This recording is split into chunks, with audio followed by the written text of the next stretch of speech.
சாமி எப்படிங்க நேரில் பேசும்? நேரில் பேசுறது ஒரு வயசான ஆள். வயசான ஆள், அவருக்கு காது கேட்கல, சத்தமாக தான் பேசணும். அவர் உடம்பு ஒரு எப்படி சொல்கிறது அப்படின்னா, ஒரு ஒரு வயசான தோற்றத்தில் இல்லாமல் ரொம்ப ஒரு தொய்வடைஞ்சிருக்கு. அவர் மேலே சாமி வருது. அவர் பேசும்போது சாமி எப்படி நேரில் பேசுமோ அது மாதிரி உணர முடிஞ்சு. அதனால் இன்னைக்கு இந்த பதிவு. இப்போ சாமி நேரில் பேசும் அப்படின்னா, சாமி ஆடியோ மூலமாக பேசும்.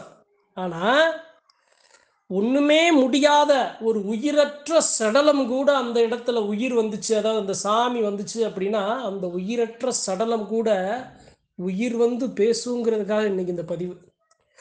அதாவதுங்க, நம்ம குலதெய்வத்தோட சக்திய நாம எப்பயுமே குறைச்சு மதிப்பிடக்கூடாதுங்க.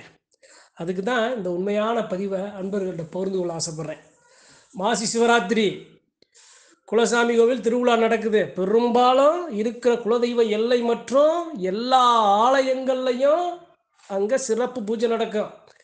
ஹரியும் சிவனும் ஒன்று, அறியாதவர் மண் வாயில மண்ணுங்கிற மாதிரி ஆதி சிவனும் பரந்தாமனும் பரம்பொருளும் இந்த உலகத்தை கட்டி காத்து எல்லா மக்களுக்கும் சக்தி கொடுக்கிற நாள் தான் மகா சிவராத்திரி. அந்த நாளில் குலதெய்வ கோவிலில் அங்கே ஒரு திருவிழா. அந்த எல்லையில் அவங்க முன்னோர்கள் வழிபட்ட அந்த வழிபாட்டை வணங்கி 60-70 வருஷம் ஆச்சு.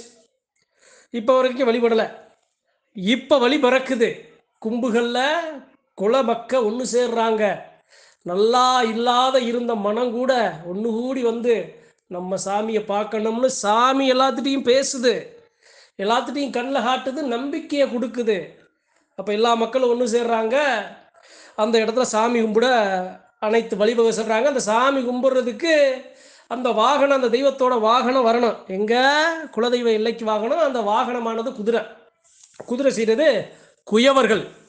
இப்போ எதுக்கு இந்த சாமி எப்படி நேரில் பேசும்னு ஏன் சொல்கிறேன் அப்படின்னா, அந்த குயவர்கள்ட்ட எப்படி சாமி பேசுது அப்படிங்கிறதுக்காக தான் இதை சொல்லி வர்றேன். அப்போ இவங்க என்ன பண்ணுறாங்க, சரியப்பா நம்ம சாமி மூடணுமாப்பா, எல்லா பங்காளிகளும் ஒன்று சேர்ந்துட்டீங்க, ஆளுக்கு கொஞ்சம் கையில் இருக்க காசை கொடுங்கப்பான்னு காசை வாங்கி குதிரைக்கு போய் நம்ம அச்சக்காரம் கொடுப்போம்.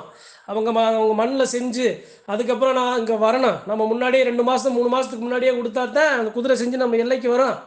நம்ம போவோமப்பா, போய் அச்சக்காரத்தை கொடுப்போமப்பான்னு பங்காளி எல்லாரும் ஒன்றா சேர்ந்து அச்சக்காரத்தை வாங்கிட்டு சாமியை பரிபூர்ணமாக மனசில் நினச்சிட்டு போகிறாங்க. அந்த இடத்துல அந்த பெரியவர் இருக்கார். அந்த குயவர்களான அவர் ரொம்ப வயசானவர், காது கேட்கல, சத்தமாக தான் பேசணும். அவர்கிட்ட போய், ஐயா நாங்கள் இந்த திசையிலேருந்து நாங்கள் வந்திருக்கோம், இந்த ஊர்லேருந்து வந்திருக்கோம், எங்கள் சாமிக்கு நாங்கள் வாகனம் செய்யணும் ஐயா. முன்னாடி அந்த காலத்தில் எங்கள் முன்னோர்கள் இந்த மண்ணில் இருந்து தான் அவருடைய வாகனம், அந்த சாமியோட வாகனம் வந்திருக்கு, குதிரை வந்திருக்கு. இப்போ நாங்கள் எல்லா மக்களும் ஒன்று சேர்ந்து நாங்கள் வந்திருக்கோம், எங்களுக்கு நீங்கள் இந்த வாகனத்தை நீங்கள் செஞ்சு கொடுக்கணும்னு சொன்ன உடனே அவர் என்ன கேட்குறாரு, அதாவதுங்க, பணம்ங்கிறது வெறும் பணத்துக்காக பொருளுக்காக இல்லாமல் தெய்வ சக்தியை மட்டுமே முழுமையாக நிற்கிற சனங்கன்னு லட்சக்கணக்கில் இருக்காங்கங்கிறதுக்கு அவர் ஒரு சான்று. அப்போ அவர் என்ன சொல்கிறாரு தெரியுமா, சரி வந்திருக்கீங்கல்ல, சரியா நீங்கள் வாகனம் சொல்கிறீங்க, 2 குதிரைன்னு சொல்கிறீங்க, 2 குதிரை எப்படி அப்பா, வெறும் குதிரை மட்டும் இருக்குமா, இல்லை குதிரை மேலே கருப்பை உட்காந்துருப்பாரா, இல்லை ஐயனார் உட்காந்துருப்பாரா, யாருப்பா உட்காந்துருப்பாங்க, குதிரை மட்டும் வேணுமா, இல்லை குதிரையோட சாமியை சேர்த்து வேணுமா, எப்படி செய்யணும் அப்படின்னு அவர் கேட்குறாரு. அந்த பெரியவர் காது கேட்காம இருக்கிறவருக்கு அப்போ காது நடக்கிற நிகழ்வுகள் எல்லாமே அவர் காது கேட்குது, அவர் பதில் சொல்கிறாரு. இந்த இடத்துல சாமி பேச ஆரம்பிச்சிருச்சு அவர்கிட்ட. அப்போ அவங்க என்ன பண்ணுறாங்க, ஐயா எங்கள் காதுப்படி குதிரைதாயா வந்திருக்கு அப்படின்னு சொன்ன உடனே அவர் சொல்கிறாரு, அதுக்கு முன்னாடி அந்த கும்பலில் இருக்க அந்த மக்களுக்கு அவங்க சாமி கனவுல காட்டிடுச்சு. எப்படி, ஒரே ஒரு பொம்மை, ஒரு குதிரை பொம்மை, குதிரை மேலே கருப்பு சாமி உட்காந்து நின்று அருவா பிடிச்சி சாட்டை பிடிச்சி அப்படி உட்காந்துருக்க மாதிரி கனவுல காட்டி கொடுத்துருச்சு. அப்போ அவங்களுக்கு சரி, இந்த வட்டம் சாமி குதிரையில் ஏறி வாகனமாக வர முடிவு பண்ணிடுச்சு போல, அதான் இப்படி பொம்மையில் இப்படி காட்டி கொடுக்குதுன்னு மனசில் வச்சுட்டாங்க, சொல்லலை. அப்போ அந்த இடத்துல அந்த பெரியவர் கேட்குறாரு, ஏப்பா என்னப்பா இப்படி சொல்கிறீங்க, சரி சாமி அளப்போம், சாமிகிட்ட கேட்டுக்கிடுவோம், சாமி சொல்லட்டும்.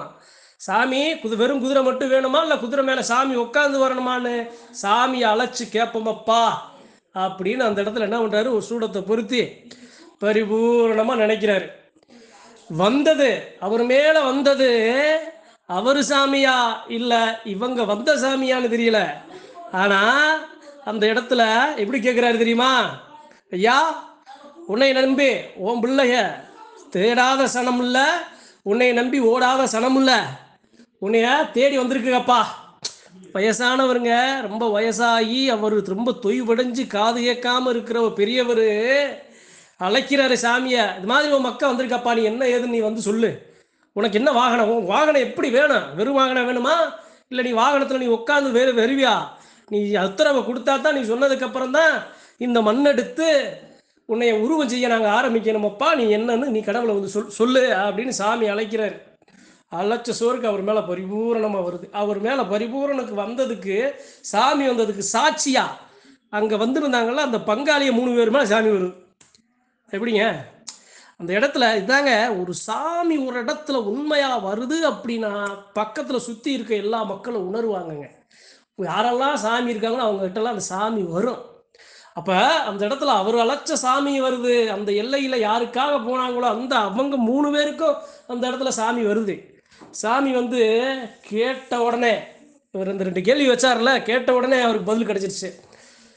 இவர் கேள்வியும் கேட்குறாரு, அவர் பதிலும் பேசுகிறாரு. அந்த பெரியவர் காது கேட்காதவர் சாமி வந்து நீ இளந்தாரி பையன் மாதிரி 27 வயசு இளந்தாரி இளைஞர் மாதிரி அவருடைய உருவம் தோற்றம் முறுக்கேறி அவர் போடுற அமட்டு, ஒரு கருப்பை எப்படி 7 வயசு பையன் மேலே வந்து நின்று மூர்க்கமாக நிற்பார், அப்படி வந்து அவர் ஓட்ட அமட்டு அவர் சொன்ன அந்த சாமி சொல்கிறாரு, ஏய் எனக்கு என் வாகனத்தில் நான் உட்காந்தாண்டா வருவேன், நீ அது படிச்சுடா அப்படிங்கிற மாதிரி சாமி உத்தரவு கொடுத்துருச்சு.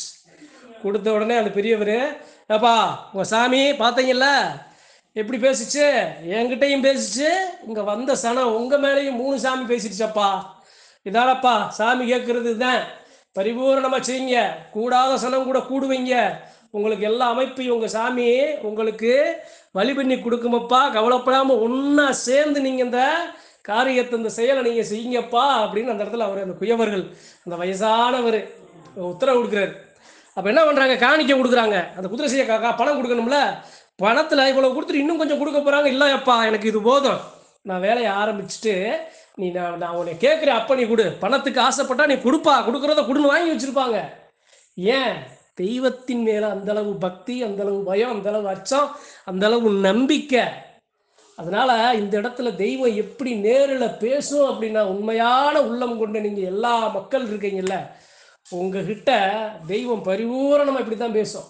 அந்த இடத்துல யார் எதிர்பார்க்கல, அவர் மேலே சாமி வருமா, இல்லை நம்ம போகிற நம்ம மேலே சாமி வருமா, நம்ம சாமிக்கு வெறும் குதிரை வருமா, இல்லை குதிரை மேலே சாமி உட்காந்து வருமானு எதுவுமே இல்லாமல் போகிறாங்க. அங்கே எல்லாத்துக்கும் முடிவு தெளிவு அங்கே விட கிடைக்குது. சாமி இப்படி உத்தரவு கொடுத்துருச்சு. அதனால தெய்வம் இப்படி பேசும். நம்ம குலதெய்வத்தை எப்பயும் நாம் குறைச்சி மதிப்பிடக்கூடாது. ஒரு கணம் நினச்சிச்சு அப்படின்னா, அதாவது கோமநாண்டியையும் கோடீஸ்வரன் ஆக்கிறோம், கோடீஸ்வரனையும் பிச்சாதிபதி ஆக்கிறோம். அதனால எப்பவுமே குலதெய்வம் நான் மனசில் ஒரு அச்சம் இருக்கணும். என்னப்பா சாமி இந்த காலத்துலன்னு போனோம்னா அதனால கஷ்டப்பட போகிறது நாம தான். வேற மாதிரி யாருக்கு எப்படி எப்படி பேசணுமோ அப்படி பேசும். அன்பால நீ பேசுறியா, அன்புல உனக்கு பதில். நீ வம்பு வச்சு மனசுல கள்ளம் கவட வச்சு நீ பேசுறியா, அதுக்கு தகுந்தாப்புல உனக்கு பதில்.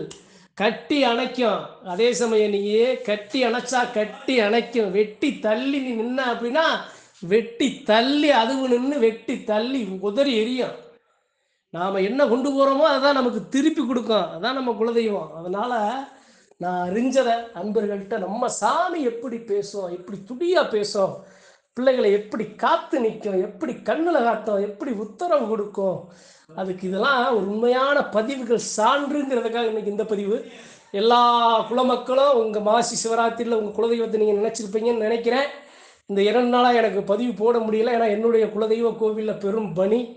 அதே சமயம் எல்லா இடத்துலையும் இருக்க மாதிரி எங்களுக்கு சிக்கல் இருந்துச்சு. பங்காளி என்னப்பா இன்னைக்கு கேட்டுச்சா நாளைக்கு கூடுவோம். ஆனால் பங்காளிகள் செய்கிற தப்பை நாம் சரி பண்ணிக்கிறோம். இல்லை அப்படின்னா சாமி நம்மளை விட்டு விலகிடும். தெய்வத்தை எப்பயுமே எதுவுமே இல்லாமல் ஆசை பாச பேராசை இல்லாமல் ஆணவ அதிகார அகங்காரம் இல்லாமல் தெய்வ சக்தியை மட்டுமே மனசில் வச்சு நாம் வணங்கி வந்தோம்னா நம்ம சாமி நமக்கு நிழல் போல தாய் மடி போலன்னு சொல்லி நன்றி வணக்கம் மற்றும் ஒரு பதிவில் சந்திப்போம்.